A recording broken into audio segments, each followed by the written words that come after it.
things set up.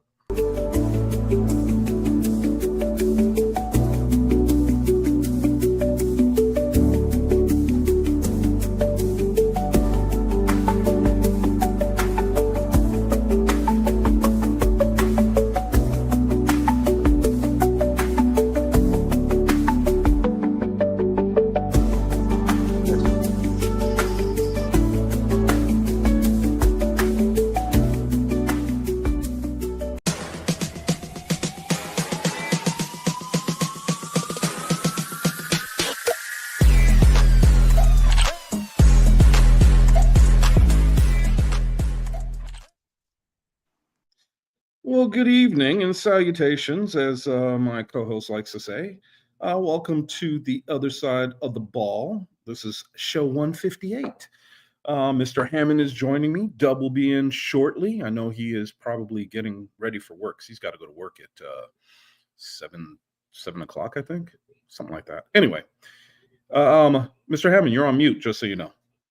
Yeah, no, I was making sure that none of the background noise is going to interrupt your introduction, and I'm going to try as much as I can in my little back hallway hideout, going the CP3 route. Just going in the hallway.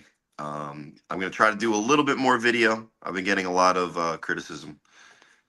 For what? Well, I not being on camera. I really don't care, but I say I'll try. Well, it's your picture's up. Who cares? Who cares? They want to give you a hard time for that? Hey. Hard time is unfair, but constructive criticism from respected colleagues, former colleagues. You're a family man, dude. You got family to attend to. There's other things going on. Oh yeah, if you see me running around or putting it on putting it on the screen, I do it for a reason. But yeah, I'm here. We're here for our fans. The 20 or so that consistently watch, and the rest of them that will eventually catch on. Sometime during the year. Yeah. You know what? You're right. Let's just fix this. Dude. Hey, you know what? I had to. Now it seems weird because I was looking at you when I was talking to you. Now that you put up the picture, it seems a little odd. But usually I'm upstairs and I do the show from my loft area, and to see the TV, I've got to turn around. Well, my wife and my daughter are in Minnesota, so I'm home alone. So I figured, my Blue Jays are playing. I'm going to come downstairs and watch a game while I'm doing the show, so that way I can kind of keep an eye on what's going on. Because last couple of games I've been kind of aggravated with them, so I didn't watch the game, and one of them they won. So you should have watched last night's game. How dare you? I did watch last night's game. That was one of the ones that I did watch. Oh, okay. So it was one of those situations where I'm like, what's the score? And I flipped on my phone and looked at it and went, oh shit, I got to turn on the game. So I turned it on real quick, and right now I'm kind of happy with the 2-0 lead. So we'll see how that goes. Yeah, Dub disappeared. He does that from time to time. Yeah. Well, I'll go poof and he'll reappear, but give it a second. He's got to reappear first. Poof. He's coming up right now. So anyway, how the heck are you? I'm good, man. I mean, we're winding down in the youth football season. We're going to have an exciting year upcoming in our household, but that means that I have a little bit more time to try to see what we can figure out by giving A7FL fans some entertainment. I had a conversation with Ryan DePaul recently. They're working behind the scenes. I kind of just let them rock, and I'll show up when I show up. But good things happening for the league. I think I'm excited. Question. Go ahead. Here's my question, Corey. Who's going to be your tag team partner this season or for next? Yeah, season? I mean that's the thing. I mean, so I talked to Ryan, and I'm not like breaking news or really saying anything concrete, but I will say that he's kind of obviously aware that we have big shoes to fill, but he has a couple people that he does a lot of filming for various sports organizations, from high school youth all the way up till a couple of professional leagues. So there's things he's got in the works. And then of course there's always a fan favorite in LJ Smith. I think there's a huge misconception that like he was pushed out because of Matt, which isn't actually the real story. The real story is as Matt became part of the team, LJ was still a very important part as well, but then his own commitment began to be in question on like how consistently he could be there. So he gave us what he could when he could, but that's how that worked. And so he is kind of always in the mix as somebody that could show up. It's kind of, the door's always open for LJ. I don't know how well you guys know of LJ or the specifics, but I'm sure there's old. I've definitely heard some archives, of course. Yeah, exactly. The one thing that always sticks in my mind, that's hard body. That's hard body. That's hard body. That one will forever stick in my mind when I think about that is LJ. what I roast him on, is that he does the thing where some guys have a way that they kill for time. And to be fair to LJ, a lot of the games he called were games in which he was the only guy in the booth. So that's kind of like, almost schizophrenia at that point. You're borderline needing to talk to somebody else professionally after a thing like that. But that's a tick that he does, is he'll repeat the name. The one that I roast him for the most is and I love LJ, so this is coming from a place of love. Although he always tries to roast me whenever he gets a chance. I remember he was one of the voices when I was playing for Boston, and he was trying to come at me as soon as I got live in front of him. He wanted to do an interview. But there's a guy, obviously John Gauze, and he's known as Ace Boogie. So I remember a game in which he's sitting there and he's supposed to be the play-by-play, and instead of saying what's going on in the play, he says Ace Boogie, Ace Boogaloo, Ace Boogie, right? And so it's definitely a different form of entertainment. I mean, like I said, I was talking to Ryan, it's in the works. We're obviously going to miss Matt. But if for whatever reason we do not get him back, there is talks there. So that was interesting. And I'm also excited to start bringing the top 50, because I think that when we put this out, I'm going to work with somebody. I don't know who yet, but maybe we can do shorts for each guy where they get a little bit of their highlights, for like a 30-second clip of them, A7FL top 50, this guy. It's I'll tell funny. you what, We'll have to getting we'll those have clips to. out of the archives is not exactly the easiest thing. Well, I mean, and there's certain guys that are going to be difficult. So it's not feasible like in real time, but we have plenty of time to do it. Once we release the lists, I mean, those shorts can come out whenever. Yeah. But they can reference it back here. It's funny, a segue into the list. We missed you, Chris, last week, and I actually kind of had like a hiccup. We didn't finish talking about the top guys from 3 sets of positions after we did the recap show. One of them being offensive line. It's Yep. funny, the number 7 offensive lineman, Brandon Garst, that you guys had, because I actually missed that show. And, no criticism. I mean, you guys did a good job with the show. But from what I remember, Brandon Garst was a safety. And the reason I remember some random safety from the Octane is in week 1, he intercepted me twice. So Did we actually do the offense? Because You would know. the offensive line, there is a Yeah. show for offensive line. I So do not remember. That's dude. We did it, and we'll Chalk go it up back to and age. But no, And I mean, manliness. yeah, it was a dub. It was a dub in Chris' other side of the ball hour.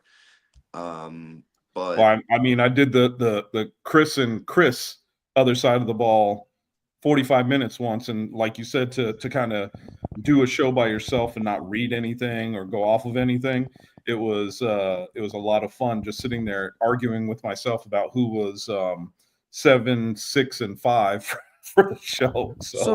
So, Chris. Yeah, Chris. What do you Yes. think about this, Chris? Well, Chris, I think this, Chris. That's pretty much what I was doing. I said it's kind of hard. I even said it when I was on the show. I'm like, I know it's kind of hard to debate with yourself, but this is who I'm throwing up for number 7. If you don't like it, tough. I do it all the time. I mean, I think it was last week. I was in the middle of it was either last week or before. No, it was last week. Yeah, I was in the middle of handing out Wendy's. Somebody didn't get their order, so the chaos ensued. I had to put myself on mute for a second, but then I realized that you guys were not even on the show, and then I'm just trying to throw. I said the establishment. My bad. They do not. I don't know. Whatever. Moving on. I just picked a random hypothetical one. That's not. Well, my problem was I got cut off because I was on the road heading to my place. Your problem is that you want to show over under on FanDuel 1.5 times double get kicked off for technical issues per other side of the ball, and people that have hammered the over have become millionaires. They're the new millionaires that people keep talking about when they're talking about the economy. I'll be honest with you. You guys were talking about. No, that was the day that I had a little dog emergency I had to go take care of. That's why I wasn't on. Well, it happens. We make it work. The show must go on. Yes. So, moving the show along, gentlemen, all faces present. No pictures up. Well, for me, for the next 5 minutes, because I'm about to go. A7FL top 50. I don't know if my eyes just crossed there, but it was like really close. I'm downstairs. I'll have my box that I can do stuff through today. So yeah. So listen, we had the generous and lengthy discussion as we normally do, guys. Right? Yep. And I guess we got a list. So, do you guys have a list in front of you, or you want me to do the number? And I'm looking at it. All right. So listen, I'll just be Mr. Voiceover because I do the annoying thing anyway. And then we rotate in counterclockwise order. No, that'll confuse us. Just let's just roll with it. Okay. I'm gonna start. Number 50, Brandon Garst, offensive lineman, Octane. Now I'm gonna start, guys. Yeah. Yeah, I gotta go do human relation things. I'm the HR department right now. I don't know how often he played O-line, but he did play tight end. So this is a backdoor entry to the top 7 for the O-line. Shout out to Dub for calling out a guy that actually I've seen play and play very well. This is a guy who made it to a relatively high level of college basketball, gentlemen, from the Hoosier State, remember. And as a football player in the A7FL, this was his rookie season. And in week 1 against the Hawks, although at tight end and probably blocking relatively well. I just thought it was funny because you said backdoor and then said tight end, but that's just maybe. Well, that's a pause next time. That's because I matured at 12 and haven't matured ever since. So no, well, next time just do the pause and it will be immediately recognized, because without Rob basically doing the pauses for me, sometimes I actually will do it and not even realize. So yeah, the backdoor tight end. Yep. Yeah. And there's the one. There's the over. Well, no. So shout out to Dubs.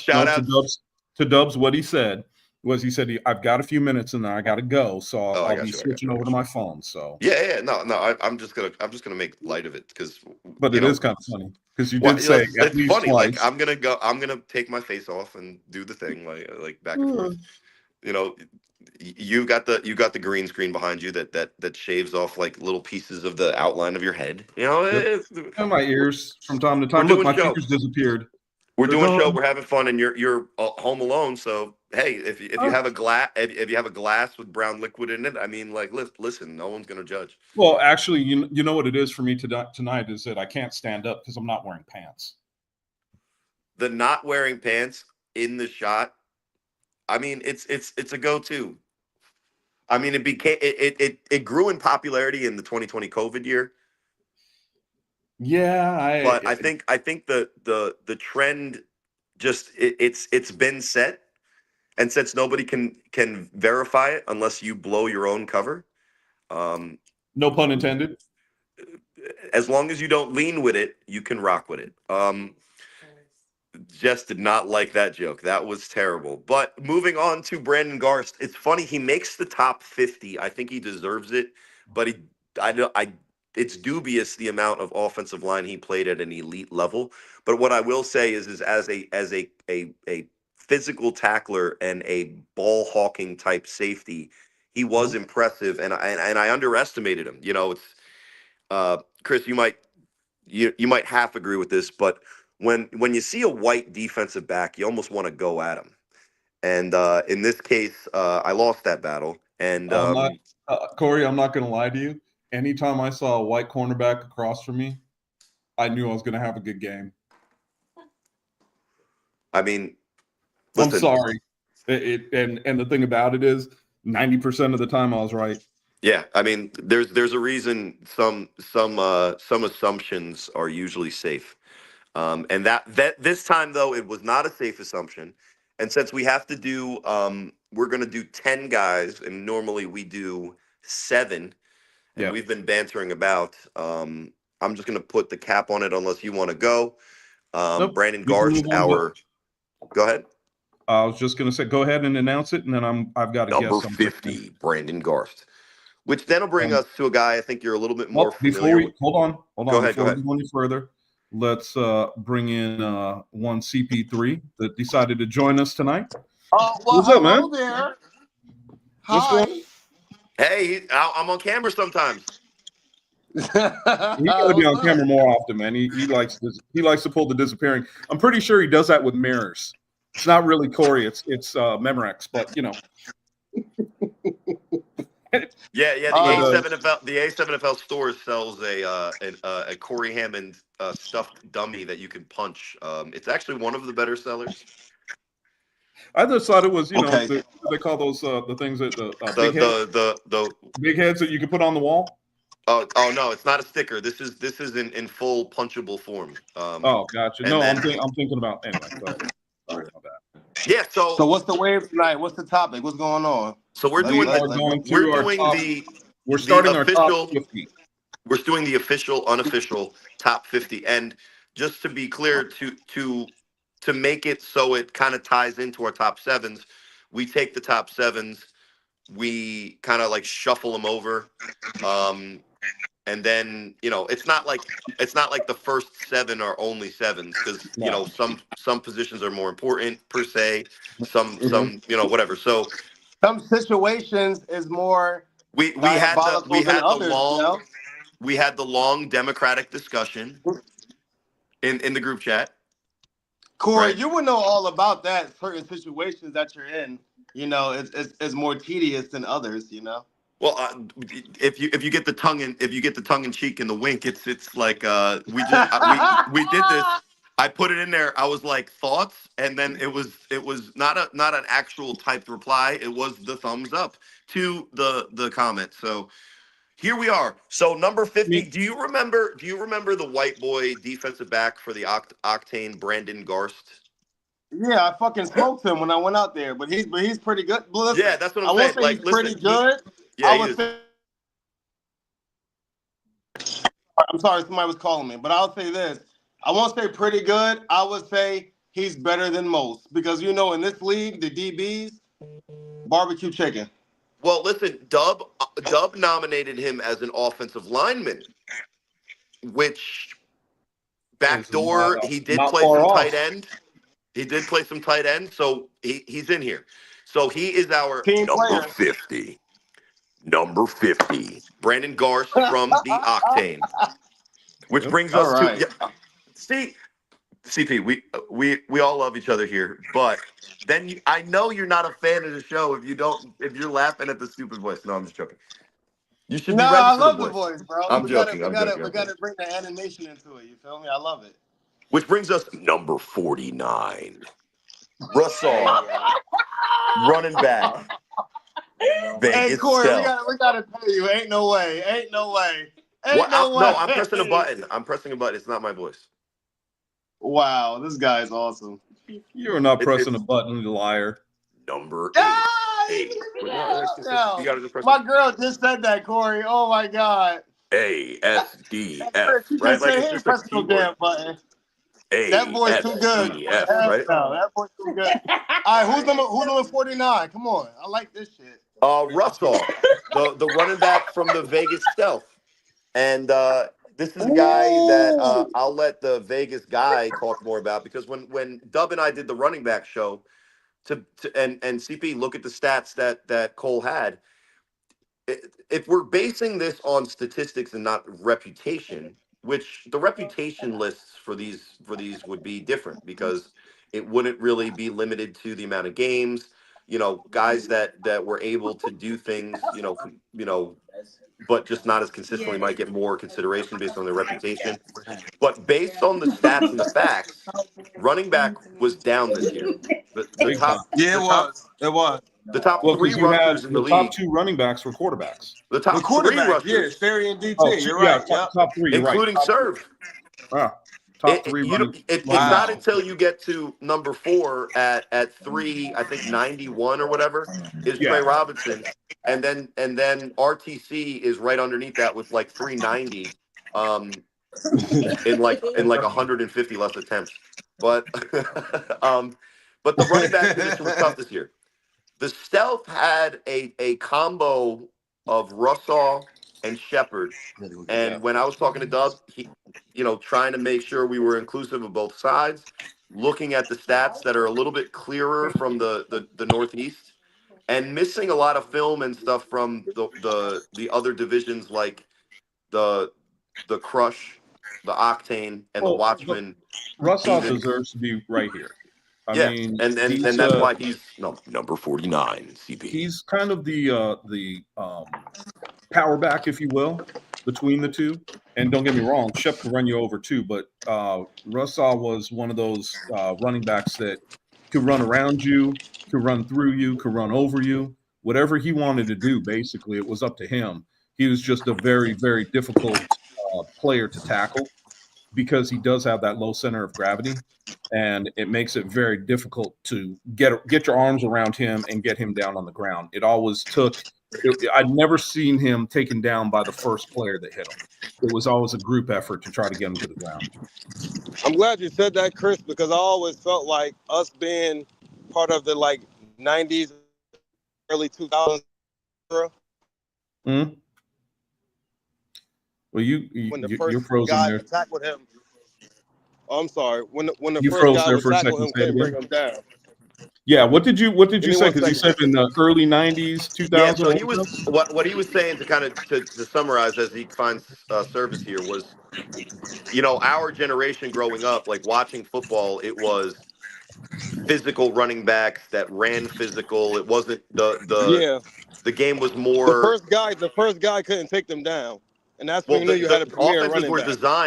offenses were designed for the running back to make the first man miss for the play to be successful, right? Like you talk about I form or pro set or offset types of runs.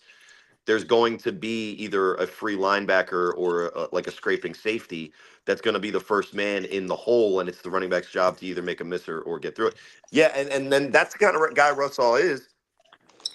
Oh, big And then time.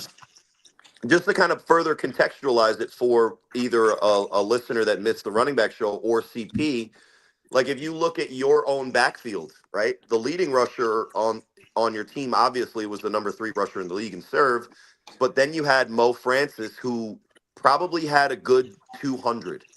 You Yeah. had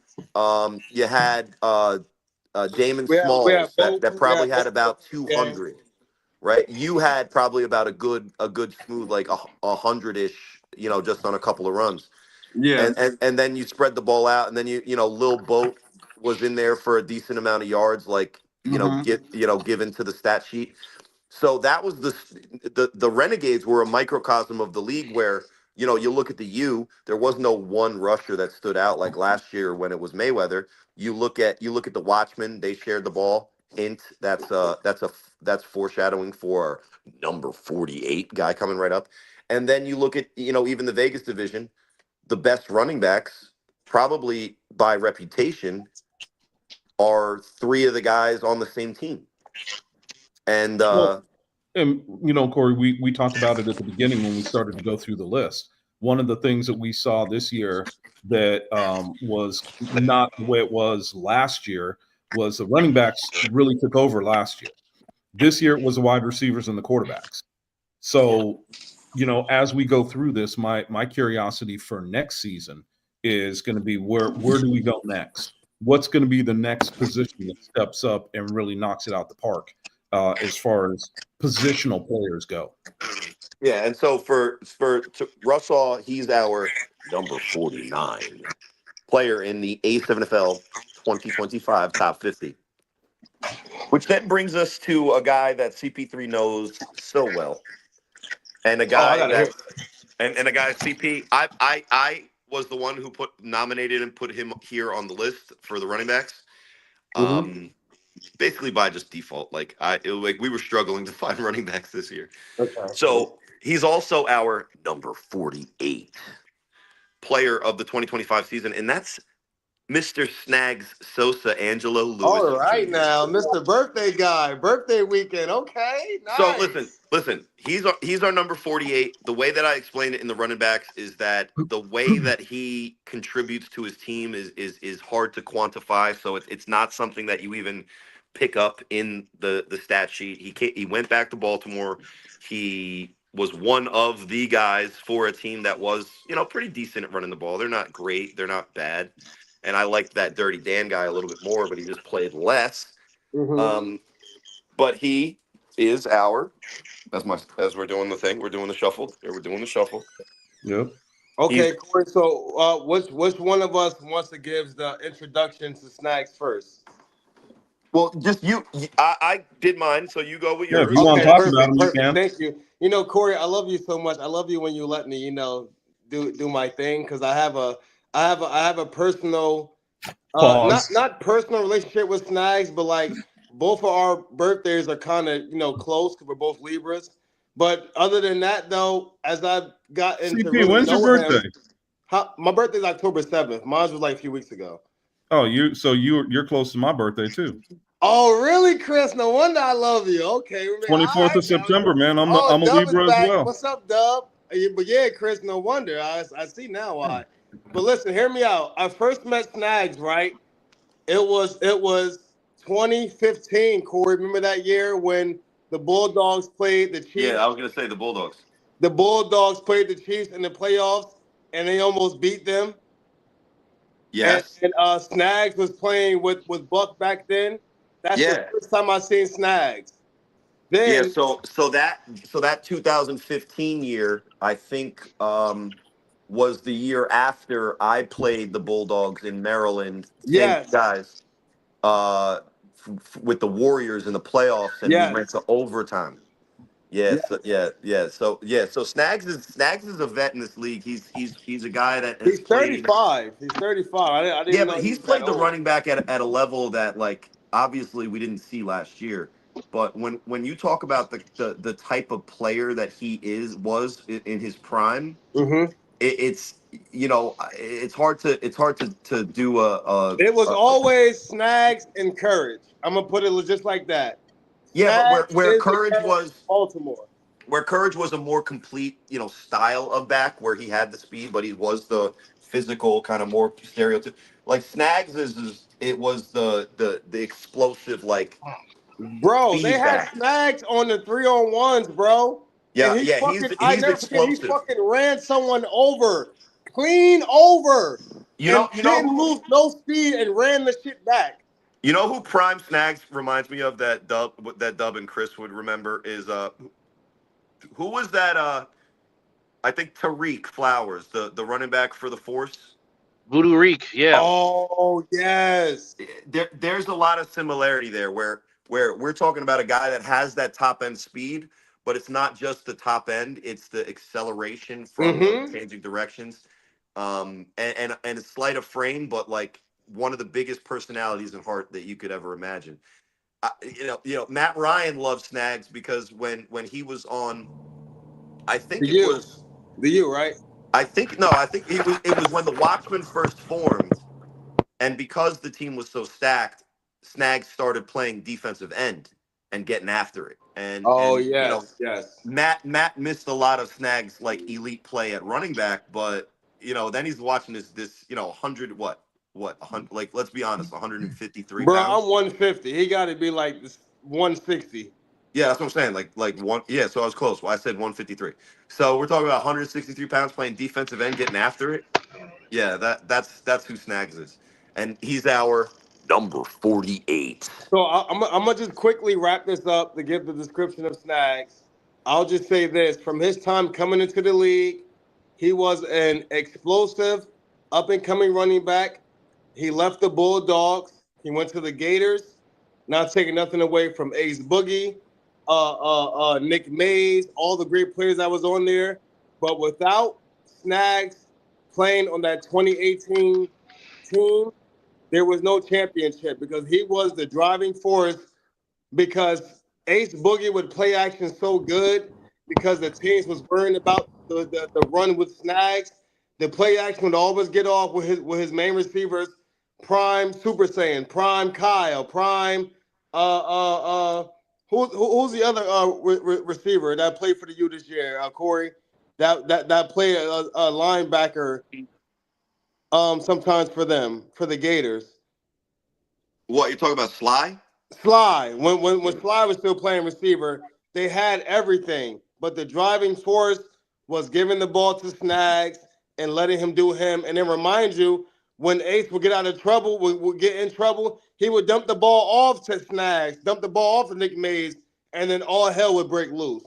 So, like, the number 48 running back, even though he's a pretty high on the list. No, number 48, just guy. Okay, like, he's number 40. He's number 48 in the top 50 of the 2025 season.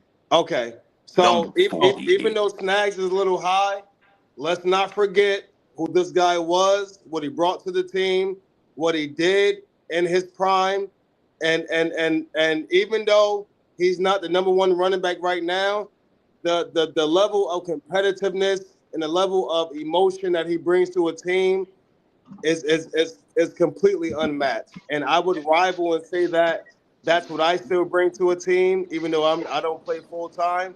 But it's just the experience and the leadership that it goes a long way, like you said earlier, Corey. Yeah, I just want you guys to know I wasn't laughing at when you said the thing about him being 35 years old. That's not what I was laughing at. Oh, I know, Chris. I know some people saw me chuckle. I just want to I know. understand that. Which brings us to a fan favorite of the show. He's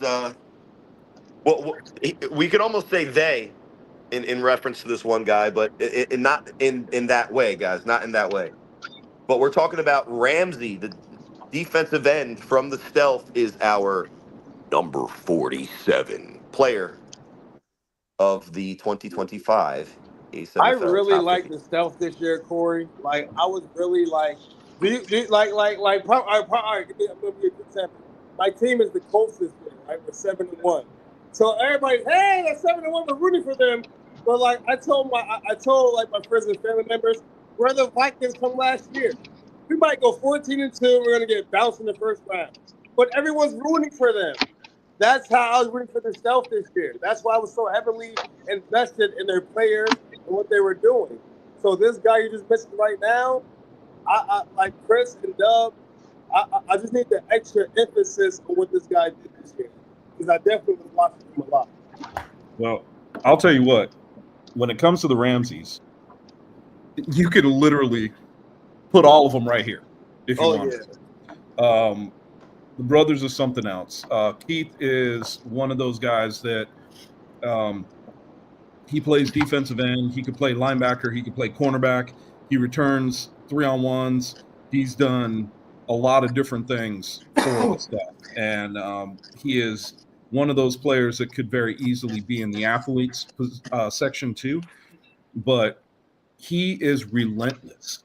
I mean, I've seen guys take off and start running downfield, and you think they've got a touchdown, and here comes Keith right behind them to tackle. Yes, touchdown, saving tackles. I love them guys. This guy has you can't teach that, Chris. No, you can't. And the thing about it is, if they were, because Keith is roughly about my size, and I'm 6 foot. I'm 230 pounds, and he's roughly my size. And you wouldn't know it with the way he takes off after people. If I had somebody that I could kind of look at and say he reminds me of, his motor would be of a linebacker that I used to watch. I'm having a hard time remembering his name. He's actually the coach of the Houston Texans right now. DeMeco Ryans. DeMeco Ryans, thank you. DeMeco Ryans. Remind you, I'm a Colts fan. So he's always in our fucking backfield. DeMeco Ryans. That is a player that he reminds me of, mainly because it's just one of those, he wasn't the biggest guy. He wasn't the fastest guy. But damn it, that motor, 100% all the time. And that's what Keith Ramsey is. That kid just doesn't know quit. And last year, he made the. I'll let you go in a second. I just want to put it in perspective. Last year, he made the list, I believe, as an athlete, right? You're right, Corey. And he also is part of the move, I think, which is really smart and shows how the division as a whole is kind of becoming more savvy to the ins and outs of the A7 game and how it differs from other forms of football. He's emblematic of the shift to the smaller, more athletic defensive end guy, right? If he's a guy that can return kicks for you and you're lining him up rushing the quarterback, you're going to cause havoc, Corey. We know we're you're figuring out some of the linemen can't fucking block half the time. Well, so and a fast guy, we're fucked.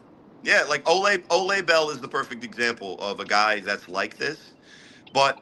CP plays on a team that's it's not a good example, but it's rare to find 3 or 4 6'5" big ass dudes to play defensive line for you that are as athletic as the Renegades defensive line is. So to combat that, especially with the amount of quarterbacks that we see in the league, the top 3 rushers in the league were quarterbacks this year. The stealth and the Vegas division in general, going to the smaller guy like Ramsey at defensive end is definitely a move in the right direction, in my opinion. In the micro, I mean in the macro, but in the micro, Keith Ramsey's playing good if he keeps making this top 50, playing all kinds of different positions. And we just know and he's such a family guy that we, even while mentioning him, also have to also mention that he's one of like 16 or 17 Ramsey guys that play for the stealth in different positions. There's 3 brothers. If I have 5 kids and it's over 1,000 now that is publicly reported, Ramsey having 16 brothers is fair game in the A7FL media. This is. Oh, go ahead, Dub. Yeah, I'm sorry, Dub. I know I shouted you out earlier, but I'm happy to hear from you, bro. I joined your live last night on Instagram, but I don't think you saw my comment. It was like 2-3 in the morning over here, so it's probably about 12 there where you were. What was this during Game 3 of the World Series? Yes, it was. Yep. And then you were talking about what Steph Curry did last night, and I was on for about 20 minutes, but let's just get on with the show. Well, appreciate the love, my guy. Appreciate it. Of course, always. Now, before I make my Ramsey point, you being the Colts fan, I gotta ask you: did you, honest to God, believe that you guys have the best record in the NFL through 8 weeks? No, not at all. I listen. Be real with you. I'm not a racist whatsoever, but once I saw Anthony Richardson making fucking rap videos, I immediately said, "Get his black ass out of here." No, his rap videos weren't the problem, CP. You know when everybody in the world knew that Anthony Richardson wasn't going to be a good NFL quarterback? The minute he was drafted? Yes, I said that, but people still believed in the potential, right? That was me. When mid-game. Corey, once somebody see you run a fucking 4.3 and you're like 6'4", they'd be like, oh my God. Mid-game, hand up, coach, I got to come out. I'm tired. I'm tired. NFL game. Done. Corey, this is what I keep putting the emphasis on. Listen, I don't hate. I'm not one of these useless bang, old ass guys that hate young players. But I keep saying this: never in the fucking history of a '90s, early 2000s player like us, we would never have that thought in our fucking head of saying we're tired. We would fucking die on that field rather than say we're tired and come out. At least I was done Jamarcus right Russell, there. his fat ass, no disrespect. Oh, At lots least of Jamarcus disrespect. Russell's fat ass never called himself out of a game. Yes, did they give him blank videotapes? Ask him to look him over, and when they asked him the next day, he said, "Yeah, it's good." Yeah. And then, Okay, fine. I could live with that a little bit, right? Guy doesn't want to take his work home. It's the best job in the world, but do you guys want to take your work home? No. Fuck it, whatever, right? Okay. I do every night. But mid work, just being like, "Hey, boss, I'm gonna take a cigarette break on national television." bro, I was done. I was done. Chris, Dub, Corey, I'm gonna be real with you. This is the last thing I'm gonna say. Yeah, we can't talk about the NFL anymore. I don't want. You might have fact, I don't even look. Fuck it. Get on with the list. I'm done. No. Just listen. make your last Thank coach God for Daniel Jones and his commitment to playing an NFL quarterback. I'll Listen, just say that. you and all of the fans of the Eagles, and then all of the fans of later teams, because they'll do it again. Thank the New York Giants. Always. It's the Jets or the Giants. It's either the Jets or the Giants. You just got to thank them. Hey, Chris and Dub, I'm gonna be real with y'all. We live in New Jersey, right? New Jersey is the most diverse fans in the fucking world. We have all 32 NFL teams fans in New Jersey because we don't know what the fuck we want to do. Why? Because the Giants and the Jets can't get it the fuck together. That's why. More often than not. To be fair, the Giants else. have won a decent amount of Super Bowls, but they've spent a lot of other times being bumbling idiots as well. So that's fair. I'm sorry. Let's just get over the list. Let's get over the list before we upset Derek Duncan. Now here's my point about Keith Ramsey, and this is all you need to know about Keith Ramsey. When you are willing to go head to head with the big former Vanderbilt Commodore, a big ass oos by the name of Josiah Sal, and are not afraid to go head to head with him, and you get up after he runs you over, that is all you need to know about Keith Ramsey. Still make the tackle. That's still it. Make the tackle. That's it. Literally. Still make the tackle though. We got to throw that in there. No way. He didn't just run him over. He still made. You've seen that clip. It's the clip of the. I have to see this. No, you have. It's the clip of the guy in Sick With It that has the kind of like the Samoan look to him. Oh, ponytail guy, lineman. Yeah, trucking a So guy. I did see this. He trucks him, and he does truck him. He gives him the whole full business that nobody wants that. I'm gonna quote something. It's weird. Minecraft, the movie. One of my kids is obsessed with it now. Yeah. There's a line in the movie. Yo, Josiah Sal gave him a full man sandwich. That's literally exactly what he did. It's just as sus in the movie. If you watch the movie, it's just as sus in the movie. But to be fair, Keith Ramsey weighs what? 210? If that. Wow. Yeah, and he made the play, right? So when you put that down on the stat sheet, the truck is not involved in the statistics. It ain't. Shout out. It goes down as a tackle. It goes down as a 6-yard run and a tackle in the open field. I'll take the tackle fucking plus 300. How about that? I'll take the oh, I'm a quarterback, I'm gonna miss this tackle. I'm not doing that. Corey's gonna ole. Listen, I'm not afraid to do the Roger Dorn. But I'll get hurt trying to tackle a huge dude. I've made tackles before on like corners and safeties that have intercepted me. Nah, for real, Corey. I done seen you put your fucking life on the line for a fucking 3-yard interception return. Like, you are fucking crazy. The hardest hit I ever took, and this has nothing to do with the top 50. So thanks, CP, for just adding a little bit of the podcast part to the list. I guess I've seen a lot. Yo, the hardest hit I ever took. Not gonna lie, I'm not going to lie to you, was when I had to try to tackle Craig Pitts with an outstretched arm, And when I went to go like ankle biter tackle him like last like desperation attempt, bro, his shin attacked my hand so fucking hard. I swear to God, for the rest of the game, it was hard to throw the ball. Yo, Craig Pitts is made of fucking granite. That Guys, motherfucker is Chris a and Dubs, wow. can I just let Oh y'all my know? God. Craig Pitts is actually an official fucking wrestler now. He's an official wrestler now, and he fucking is winning belts. I've been watching WWE since 1998. That's why I respect Craig Pitts so much. He's actually a fucking wrestler now in Patterson, New Jersey, and he's winning fucking belts. So Corey, I commend you. Yeah, the hardest hit I ever run. took was fucking Craig Pitt's shin breaking my desperation flail attempt Sorry, tackle. I'm sorry for Number laughing. But 46. when I hear 1998, it makes me giggle. Number 46. I was at the end of my freshman year of high school in 1998. Are you guys serious? Just Yo, y'all can't be this much older than me because I feel like I fit right in with y'all. Like, Well, come on, man. I will say this, and this will just get everybody's goat Uh-huh. because I'm the oldest one here. In 1998, I'd have been married for 4 years. No way, dude. No way. Got married in 94. Listen, I'm gonna Married just say to my this. wife for 32 years.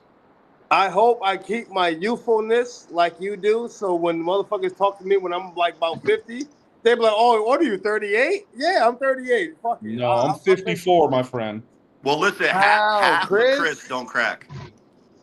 The Canadian part. Yo, Corey, you're not lying. That black The ain't cracking Canadian at all. God damn. Half of Chris don't crack is just the Canadian part. Number 46.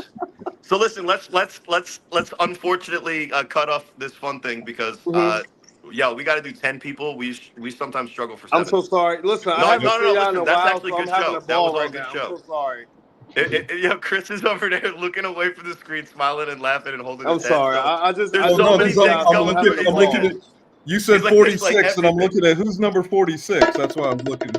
It's number 46. It's cornerback from the formerly Sin City, but no longer Sin City because they just couldn't keep up with the name, even though I won it for him in court. The QC Crush, Drew Ruffin.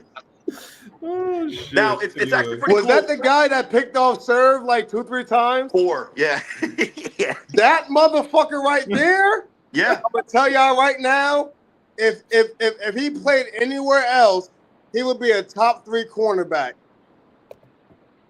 Hey, I'm just letting you know. I didn't say it. Your boy said it. Oh, I'm so sorry. I'm so sorry for the profanity. It's the alcohol. Yo, if it was me that I was told by a commenter that I would have said, well, in response to that, fuck you. F you. which by the way, that is welcome. I'm already on. That is I'm already on the blacklist. I'm trying to stay professional. No, but listen. That was a good answer from CP. He's self-reflected. He apologized for offending somebody. Yeah. I love accountability. I really do. I'm just saying. I literally would have said that. So it wasn't to highlight what I said because that's not what I meant to that person. He didn't criticize me. My hypothetical was to highlight the high road that you took there, CP, and Thank it's you so impressive. much. So continue to tell us about the guy that intercepted your quarterback because, So, hear me bro. out, right? Corey, this is why I feel like me personally, I need to have my own team because a lot of the guys that was originally on the Renegades when Serve was having the so-called quote-unquote bad game, and we still won by like 18. Even though he threw the 4 picks, everybody was saying, "Oh, CP, he's not playing good. You need to go in and play." But I felt like that game right there, where he threw the 4 interceptions, got him ready for the BIC game, where he played amazing, except for the 2 fumbles. So, while I was telling the guys on the sideline, I'm like, bro, he is a rookie. Be patient. I'm sorry, someone's calling me. I was telling him to calm down and remind you, Corey, I had the same premonition because the game where we lost the 2021 divisional championship game to the U, when Sterry threw 2 interceptions to the same guy in the same spot, and then Molly quit that year after that, and everybody was like, "Oh, we're not going to win," and Kenny turned around and was like, "CP, I should have put you in." I'm like, Kenny, no. Right. Look at the long term. Look at the Right. long term. You're thinking about right now. If you'd have put me in right now, God forbid we would have won, would have lost, whatever. But look what happened next year. We won the championship. Right. We won the championship last year. This year. Well, and it's the thing that the Renegades have always done. You were there, right? You were there before. You were there after. You were there. You weren't there yet. They look at a quarterback, and what they want is for the quarterback to just be the solution to everything. And this is a personal issue that I've had with them, and I've actually talked to them. And if you are going to judge a team solely by looking at the quarterback and being like, yeah, if we had a better quarterback, we'd be better, then what you're doing is you're making an excuse for not actually looking at the team. Thank you, Corey. And really serve being able to grow and have the trust of, like, not only his guys but the rest of the Renegades guys is probably what would give him the confidence to make the plays that he would need to later. Chris and Dub, this is the underlining problems that the Northeast Division is having, because no shots at no one running the Renegades, GM or commissioner or whatever, but you have to get your whole roster in order before you try to get a guy like a Corey Hammond or a CP3 or even a Serve who's new that brought in a whole flag team. You cannot have a guy come in and be like, save the day, but your whole roster is fucked. That's never going to work. Well, it's never going to work.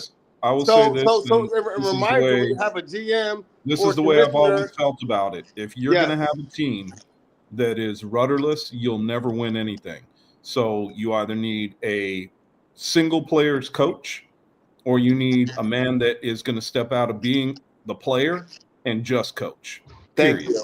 If you don't have that, like you don't have Corey anything. was there, when I got there the year after, that was the issue they were having, because I was asking Go Rail, I was asking who else was in charge. I say, bro, I need the keys to the team. Like I need to tell guys, listen, I'm running the team. You come over here, I'll give you this. Instead of I'm telling him, hey, I'm just a quarterback. No one wants to waste their time, Chris, Dub, Corey. No one wants to waste their time when they're paying fucking $100 for the registration fee. No one wants to. That's why they're stacking teams now. So when I'm trying to get guys to come to the Renegades, to the Hawks, to somewhere else, guys need to be reassured of the promises you're keeping. So when guys all right, I was gonna let you finish the rant, because it's another total derailment. But we got to pull it back in. Just pulling it back. Not that it's not a bad show, but in a topical show, we got to be close. Yeah, to a topical show we went from the guy that had a great game against the Renegades to breaking down the Renegades, which fair, but Drew Ruffin last year played for the Heist and had a hell of a game against the U. Hell of a game against the U. Now he has the spotlight in Game of the Week, playing in New Jersey, coming all the way from Ohio, Queen City, and playing against one of the better teams in the league, period. That's just who the Renegades were last year based on what the film said. So you said and was one of the players that stood out in that game, and they did lose, but he walked out, and I think that's, to me, that's why I put him as number 46. Yes, Corey, yes. Makes sense. Well, what were you going to say, Chris? I was going to say, what number was he when he played for? Do you know what number he was when he was playing for the Heist? No, Sin City. I thought you said he played for Sin City. Oh no, I just wanted to throw the joke in there. He actually did. I think Queen City is Cincinnati. That would be correct. But so he didn't play for Sin City. He played for Covington Heist last year. Chris, Dub, and Corey, can we eliminate this notion now that Cincinnati players aren't equipped to play in this league now because I feel like a few I of them don't are think pretty that's fair. good. I don't think across the board that's fair. We've actually always included some of the top guys, We have. but their teams are not on the same level. Just like when Atlanta comes in, we'll see, right? And we'll judge. But Corey, we've been saying this for like 5 years now, right? Once the South joins, we're all fucked. We're all in for that's it. what Rob We're all says. football. That's what Rob says. So we're That's gonna what Rob see says. now, right? We'll see what happens, man. If they got those big motherfuckers like 360 guys that like are moving around 4 or 5 on the 40, offensive line, we'll see. that's gonna be a wrap for most of our teams. I'll be very surprised if you see anything like that. The NFL can use those guys. So I Yeah, so what I'm saying is, you're right. Thank you, Chris. Because if they were so good, they'll be playing somewhere. Yeah. Well, it's Georgia, not Alabama. Where I would be concerned is the places that the Texas, Alabama, Georgia. Well, no, I was going to make a joke about the South, but it's probably not fair. I'm talking about the reason the guys aren't in the NFL is because they didn't graduate high school or read at a third grade level. Yes, because I got but guys they could push a motherfucker around. Yeah, yes, Corey. I got guys in Elizabeth, New Jersey that I know that played All-American high school football games, but GPS is fucking 2.8. GPA, but yes, the GPA, not GPS. Yes. We don't want their location. We want their grade. GPA. Look, I gotta put this shit down. You hear me? Which brings us to our number 45. I was gonna say, wow, on our GPS. Wow, now we're on and GPS. That's Betts, the athlete from Siquidit. Yeah, Mr. Betts is Marcus Betts. Yep. Wow. I actually talked to him at the game, bro. You did what? You said Siquidit? Yeah, he played for Siquidit. Yeah.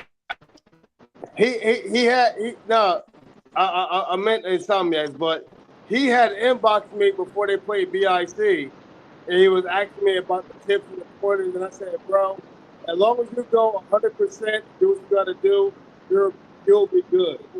Even though they lost, I still felt like he played a great game. I think so too, and I think that if here's the thing, you break up I shouldn't say break up. They had some players that they didn't have come back for Siquidit on defense.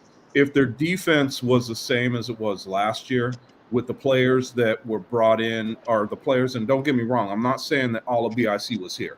I'd be lying to say that. But I think that if they would have had the defense they had in 2024, play the BIC that they brought here, BIC would have really had a serious run for their money. It might have been a Vegas championship, because that team was much different. But I'll tell you what, Mr. Betts was not one of those guys that was different.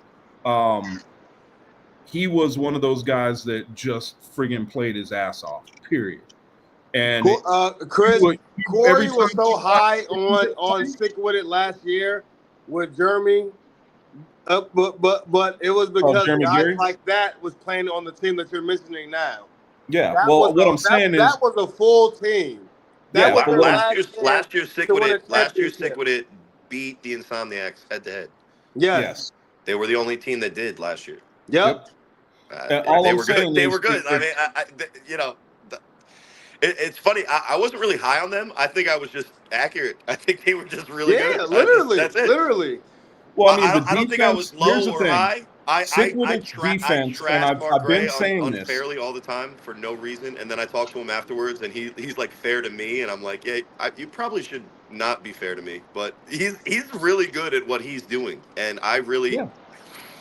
It's funny. I think that when I was watching the fall championship 2 years ago now. Yeah, that was 2 years. Yeah. And I watched that play, and I think what I know now is that the player that just went out for a route may or may not be a contributor on this show from time to time, here and there, very rarely, but definitely one of the guys. And the Vegas guys might be able to suss it out.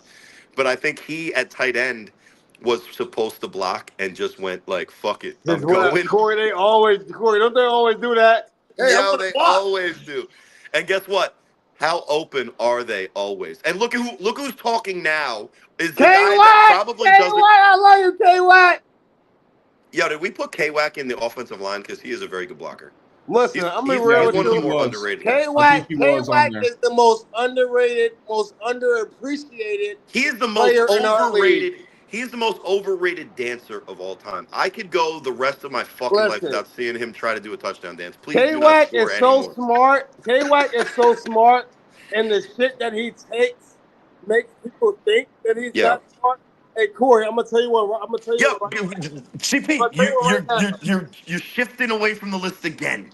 I'm telling you right It was a now. great game. They got a top 3 wide receiver. Me and K-Wack got such a sixth sense. We know when a lineman like Olay or somebody is rushing hard, I'll give K-Wack the little nod. Just Yeah, to, that's how you guys won that little chip. yeah, Just a you little feel me, bit. bro? K-Wack is different, bro.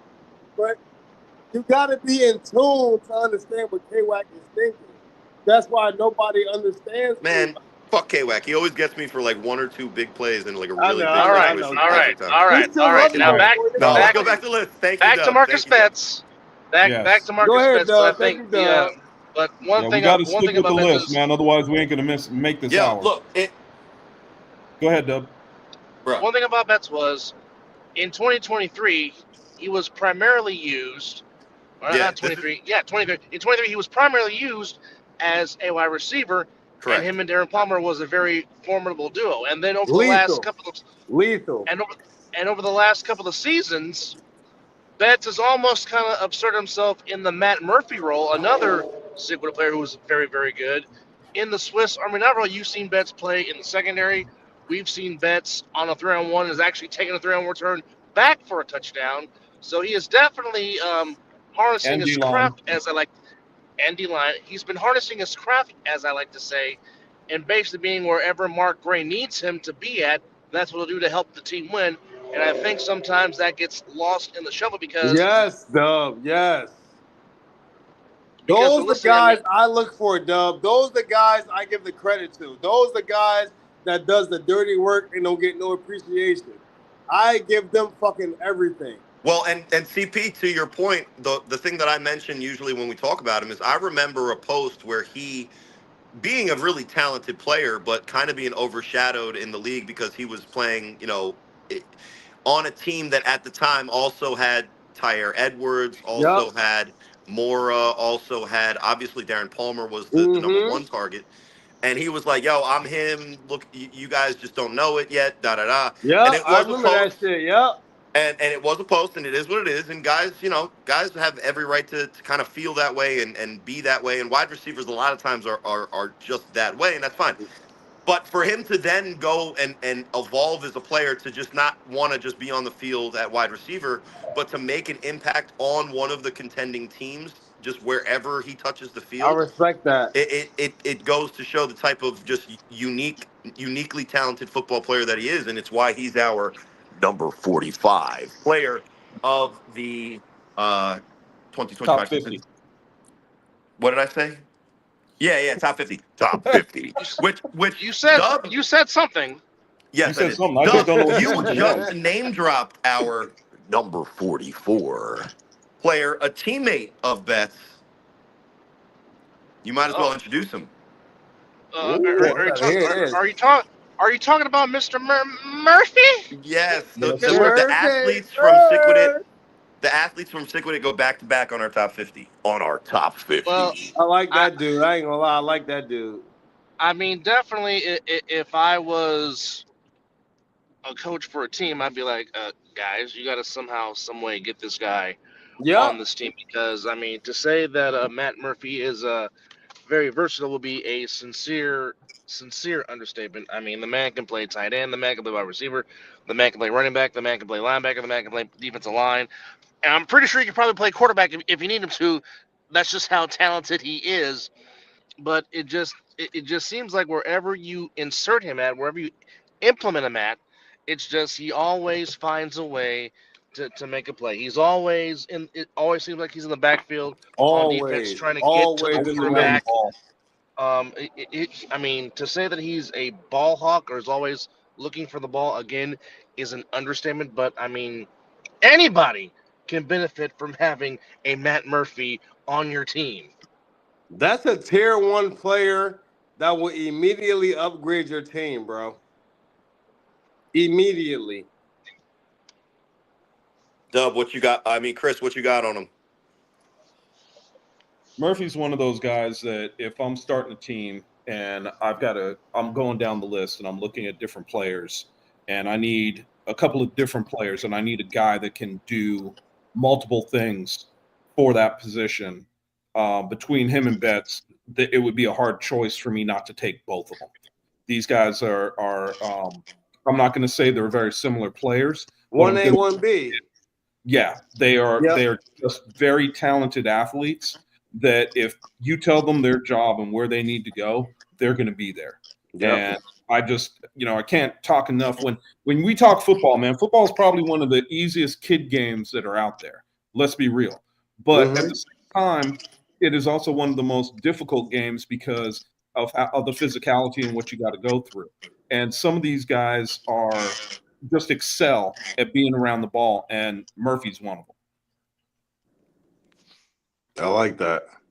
Which brings us to our number 43, Justin Shepard, Silver State South running back. Yep. Nice. Here's another player, man, that I'll tell you what, if you want to put him, because, I mean, if you remember, he was on the list last year as a cornerback. Yep. And now he's on here as a running back. So that tells you everything you need to know about Shepard. The thing that I always say when I talk about some of these players is how good of a player they are, but I also like to throw in how good of a person they are.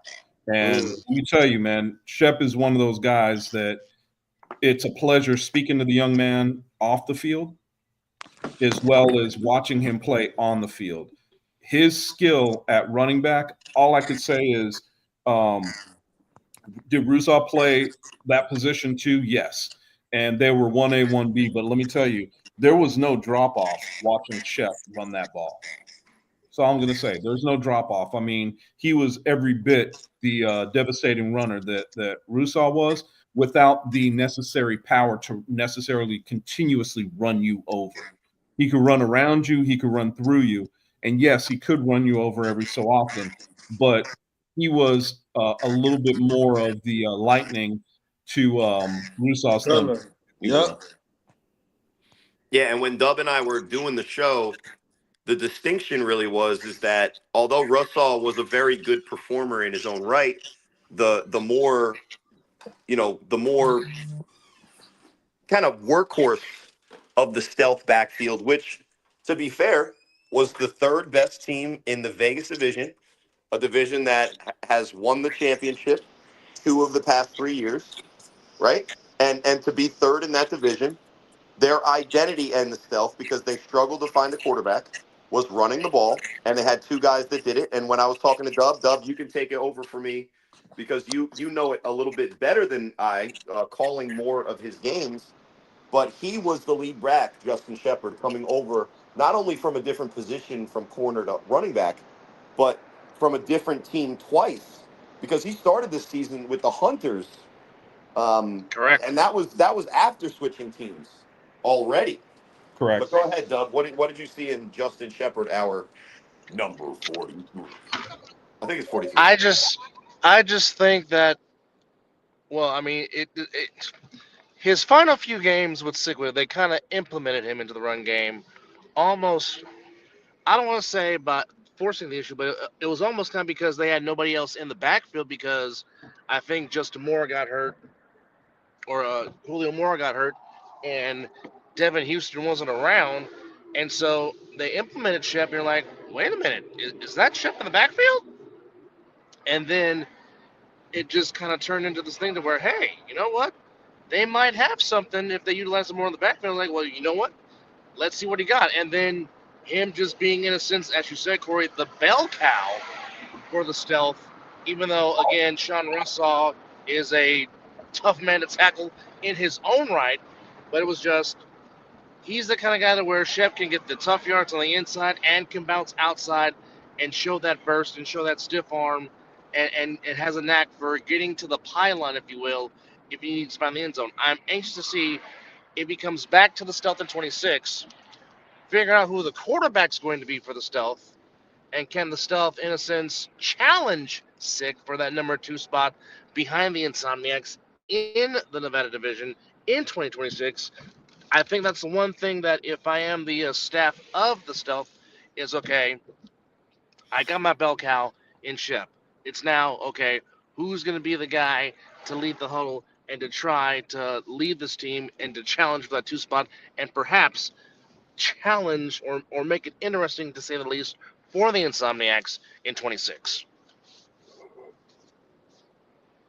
That's true. I mean, I agree with everything you said, and the thing about it is, I think that is the only thing holding the Stealth back is a true quarterback. Which brings us to our number 42 player in the top 50, Dakari Mims, cornerback, Patterson U. Oh, yes, Mr. Mims. And, Mims is the kind of guy that, he's more known as a wide receiver. He doesn't make this list of wide receiver, not even close, because of how deep the position was this year. But the fact is that, as a two-way player, he doesn't shy away from making plays when he's on the defensive side of the ball as well. I wanted to shy away from saying other side of the ball on purpose, my bad. It was a perfect opportunity there. But I just went. It's two pluses. Well, I just ruined the joke by saying I didn't do the joke and then saying the joke anyway. But Corey Mims is an explosive player. Like I said, more known as the wide receiver. But this year, the U really seem to me to be in transition. And I think that if they're going to be successful, they have to center their rebuild around this guy's talent and find a way to get whoever the quarterback is healthy enough and knowledgeable enough if it's not Huff, right? Healthy enough if it's Huff, and if it's not Huff, on the same page to get Dakari Mims back in the spotlight in the A7FL. And, look, we struggled when making these lists at corner, and he's just the guy that when you really look at it, he's got the talent. He had a couple of picks this year, and he even took a pick to the house. So he's our number 42 player in the top 50, 2025. Number 41, Daniel Quinn, defensive end. Sick with it. The mighty Quinn. Well, so go ahead, Dub. I know what I want to say about Quinn, but go ahead. Well, I will say this. He was mightily missed last season for Sick on the defensive line. And for the longest time, one of the great duos that Sick had was him and Amada Wada. Those two guys on the edge was problems for the opposition when they were both on Sick. And for him to come back, because it was a gruesome injury, and just to see him back on the field, number one was great to see. But number two, he still showed that effectiveness that he still can be, as I like to call him, the mighty Quinn. And it was real good to see him back out there playing again. And it's always, when you have an injury or when you're sick or whatever you have and guys are missed, you don't really understand how much they're missed by their team until they come back. And you saw that defense just start to gel more and more throughout the year with him being back. It's good to see him back too, man. He's a really good person. And I still think that the other spark that I wish or hope that Sickwit can get back is Amada Wada, because if they do, those two defensive captains, because of their capability of leading teams, is going to be impressive. Yeah, and it's like, and to anybody that, not that there are people out there, but to anybody that's like, oh, well, Quinn's good, but this guy's better or that guy's better. I mean, it was pretty easy for us to put Quinn on that defensive ends list because the stats showed that he was one of the sack leaders, not only in the league, but in the Vegas division. He was up there with the numbers that are at least, recorded, and, Sick games. They're one of the teams that is actually, on par, at least visually with some of the teams. So maybe that's why they stood out. But all he those other guys probably had just as many chances to get those stats in there. Quinn is the one who he did it. might So he had a great season, a he bounce back season. sometimes I think he gets overlooked because of AJ McQuaig, of Moses Smith, of Chris Cunningham, of Josiah Sal, but and the Ramseys. But I mean, Quinn is as steady and as good as it gets.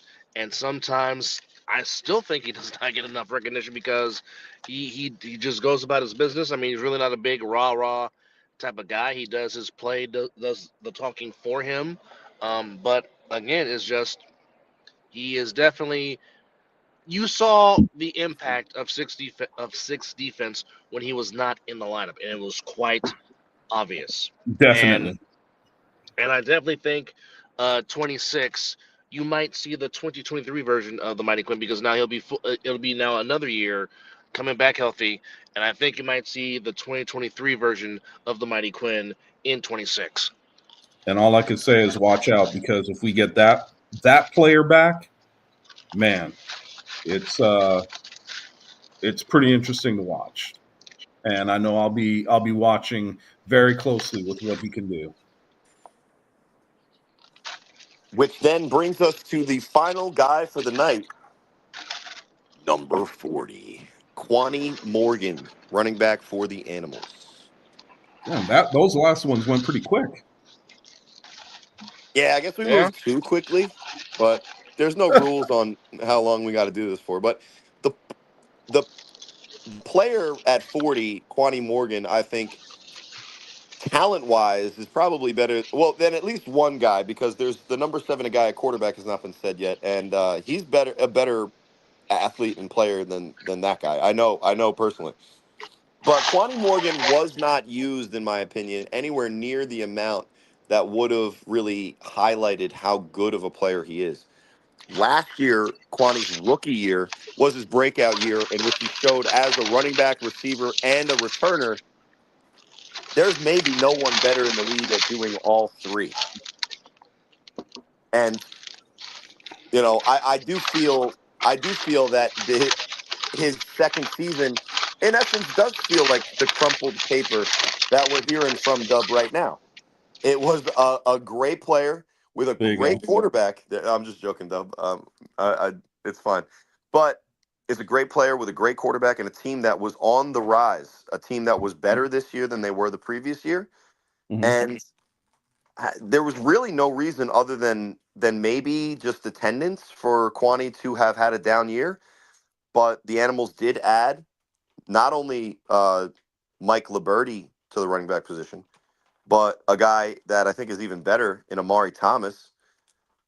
But Well, don't you think that with having Tender back there as his quarterback, that's taken some, and I'm not knocking Tender of by the any running away, stretch, yeah. but it But took some of his runs away this past but season.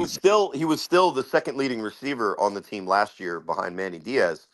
And David Tender's evolution as a player, he was Mm-hmm. passing more to KP, the secondary receiver for the Animals, and then IG Live, their tight end this year, than finding Morgan. But Morgan still was, I think, third in the league in return yardage.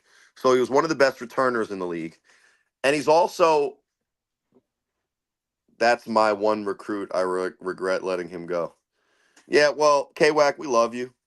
This show is not about your recruiting at all until it is. Until we have you on as a guest, and then we can go behind the scenes. But anyway, yeah, Quani Morgan, great player, one of the better athletes in our league when he's got it going at his top end of his potential. Yeah. Maybe a down year, but still good enough to be our number 40 player of the top 50 of 2025. So just to recap, number 50, Brandon Garst, number 49. Russell, the running back from the Stealth, number 48. Snag Sosa, Watchman running back, number 47. Ramsey's and them, defensive end Stealth, 46. Yeah, I know. I just always make the joke. Drew Ruffin, cornerback from the Crush, 45. Betts, athlete, Siquidit, 44. Matt Murphy, athlete sick, 43. Justin Shepard, stealth running back, 42. Dakari Mims, U corner, 41. Daniel Quinn, defensive end from sick, and number 40. Kwani Morgan, running back animals. So that's the first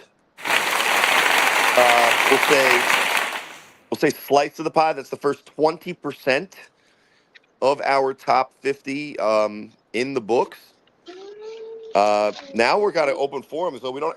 Now would be the time if CP wanted to come in here and kind of just wreck the show and just do whatever he wants. But we do have 10 minutes, guys. So I'll say there's general thoughts on the list of guys so far, and who are some guys honorable mentions that you think maybe could have made the list but just somehow didn't find a way based on the list that we did previous. Give me a sec. You're kind of throwing that out there. Let me think about this and think about who. Yeah, listen. We also don't even have to do that, or we could just basically freestyle, or really let it be the K-Wax show, and just let him do comments and we respond to him in real time. Well, I think a guy that definitely has the potential to be on this list, because I really think he's right there on the cusp, is Marlon Hicks from the Hunters. Yeah.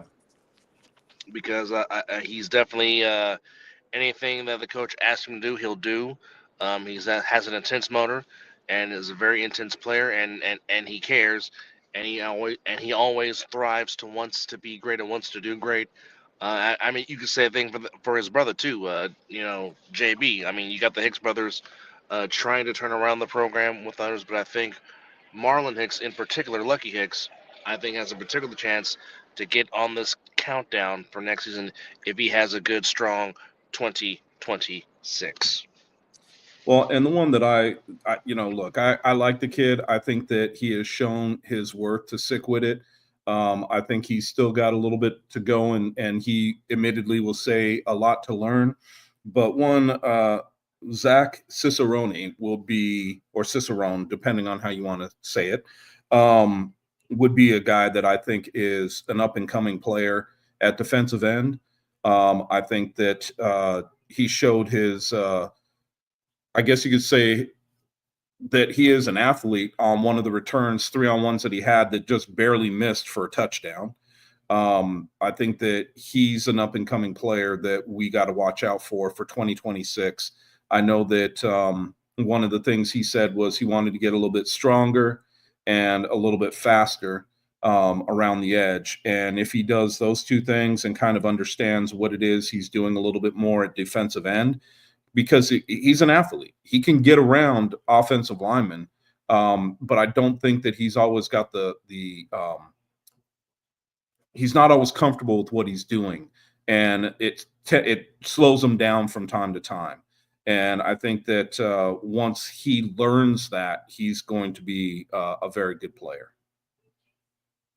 But one thing that can't be denied about Zach is his work ethic is tremendous. Oh yeah, and another one that a motor that doesn't stop. Absolutely. And how about in the chat, RTU? Look, we'll give RTU an honorable mention. I know as a Watchman player, he definitely got an interception out there. You know what I'm saying? We mentioned him in the corner show, remember? I think it's funny that he's calling himself out. No, he's not calling himself out.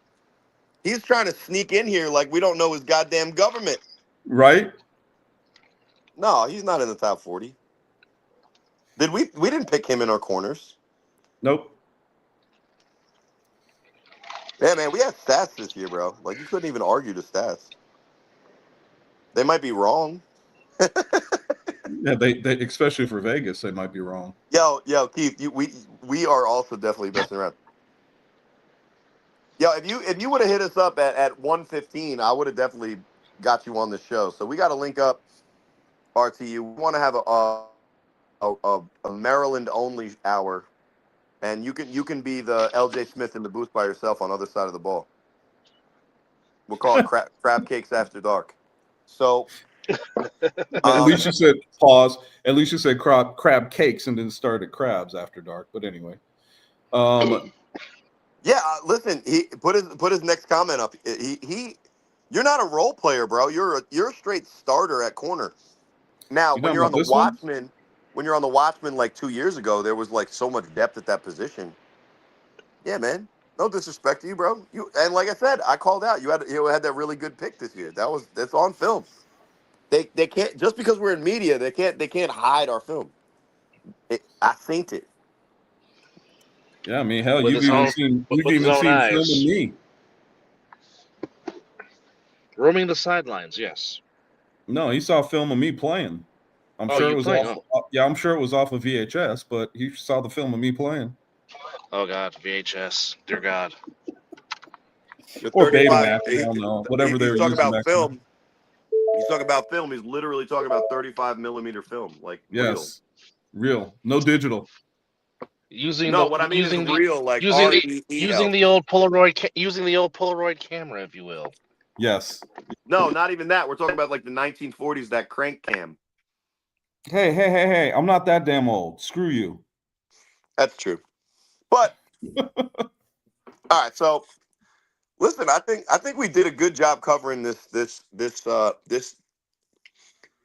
portion. What would be the portion that the first 10 it's deca something. Dichotomy? Is that what you're trying to say? No. What are you trying to say? I don't know what you're trying to say. That he has needs. That like a unit of 10. Like not a fifth, but a decahedron is a 10-sided polygon, right? But what is a tenth of something known as? Like a fifth is a fifth of something. A tenth? I know, but there's a deca word to do it. I don't know. I'm not smart enough to really actually know it. So there we go. I've got a lot of useless information in my head. I'm sorry, but that's not something that is part of the useless information in my head. So, you know how a group of 4 people is a quartet. There's one with 10. I just can't find it. So as we dive into the depths of my my concussion-ridden brain, as I search for these things. No, I'm just joking. A7FL's safe, guys. I'm just joking. It's just a joke, guys. Maybe. Listen, I think the next group of guys is going to get crazy because in the wide receiver position, number 6 was Ashanti Worthy. That's insane to think of a player like that being that low on his prospective list. So even as we go like slot for slot, 7's here, 6's here, 4's here, it's going to be interesting to see who makes the next 10. So listen, unless you guys want to, kneel it down and run out the clock until an hour 30, I think we did this show justice, even with CP3 trying to derail us. Well, special thanks to CPP for coming in and chiming in while I was transferring from phone to car. So that's greatly appreciated. And also shout out to John Webster, my guy, Big Zeke Assassins, who it seemed like I was coming at by doing the fuck you thing, but what I was really doing is trying to praise CP. But to be fair, I agree, bro. And K-Wack, Keith Salmon, and RTU, we appreciate you. And don't forget, don't be shy. Press the like button. Yo, I'm looking at the videos. There's like 2 likes. All right, fine. Views are down. It's off season, but you could press the like button. Come on. Right? Anyway. I mean, like it, love it. Shit. Talk to us. Tell us what's going on. Tell us your thoughts.